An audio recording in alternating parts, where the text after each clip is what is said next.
Chad Harden of Iowa Park accepted a plea deal to tampering with or fabricating evidence with intent to impair an investigation.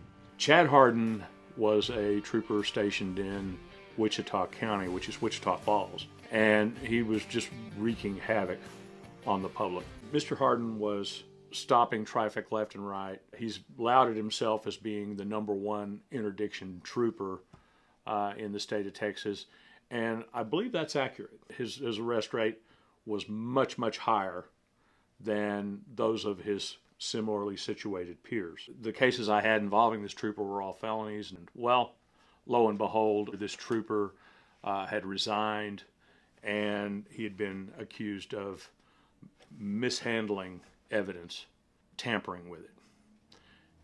But he was also charged with possession of a controlled substance. So that certainly piqued my interest as to just exactly how he'd been mishandling it. Now, the media just blew right past it. Harden was involved in scores of traffic stops and drug cases in past years, most along US 287. Hundreds, if not thousands, of pounds of marijuana and other drugs were seized, along with, in many cases, thousands of dollars in cash. Apparently, they just weren't asking the right questions.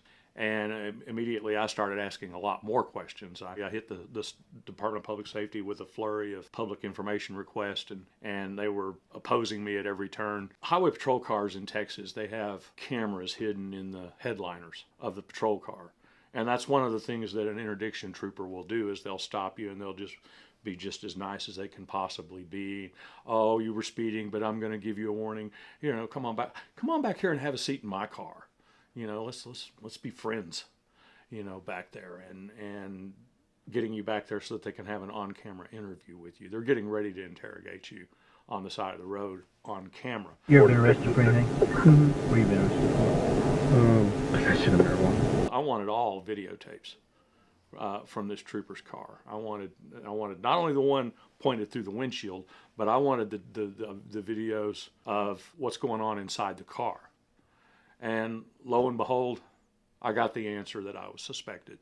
I've had a lot of clients over the years wonder when the police took their marijuana if they weren't using a little bit of it themselves. And I can say that there have been times where I had a client that had just been to wherever it is they got what they got, and they knew that the weight or the measurements of what they had in their possession was exact. And when we get the lab report back, it's a little light in terms of what the person says they actually had when they got arrested. This trooper stopped a man on his way back from Colorado, allegedly stopped the man for speeding, ended up searching his car, took some vape pens from him.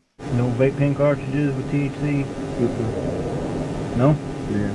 I do, man. And within 5 minutes of releasing him, the trooper reached over and got that vape pen out of the seat and was nibbling on it to see what it tasted like. Went another 25 minutes down the road, pulled over on the shoulder of the road, and started hitting on it. The DA's office didn't tell us that. I accidentally inhaled THC, as stupid as that sounds. And I felt it fill up my lungs. I pushed it out as fast as I could, and there was smoke everywhere. I've never seen anything smoke so much. I did not mean to inhale it. Texas Rangers found 20 other cases where this trooper stopped somebody, took their contraband, their THC or their marijuana, and it never made it to the evidence box. You know, he just said, I'm going to send this into the state lab for destruction, and it never made it. And what troubles me is the district attorney's office knows about those 20 other cases. I mean, it's on video, the trooper taking the contraband, and it never making it to the evidence box.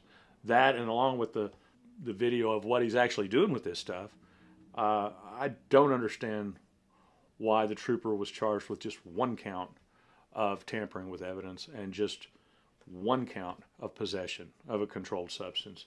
They certainly got 20 counts of tampering, and that's a third-degree felony. Tampering with evidence is something the police often will charge somebody with here in Texas is that if they pull them over and they're like, oh, the cops are pulling me over, and they throw something out the window, and the police go back and get it and find that it's marijuana or whatever, frequently they'll charge the driver with tampering with evidence. But typically the punishment for that is, usually about 4 years probation. Now, with Trooper Harden, when he finally went to court, they dismissed the possession of a controlled substance outright, and they took a guilty plea for the evidence tampering, and they deferred any kind of adjudication on him, and the deferred adjudication probation period was for only 2 years.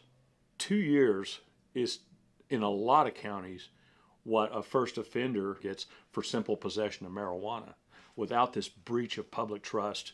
At least my clients went out and bought it with their own hard-earned money. They didn't use a badge to take it away from somebody else.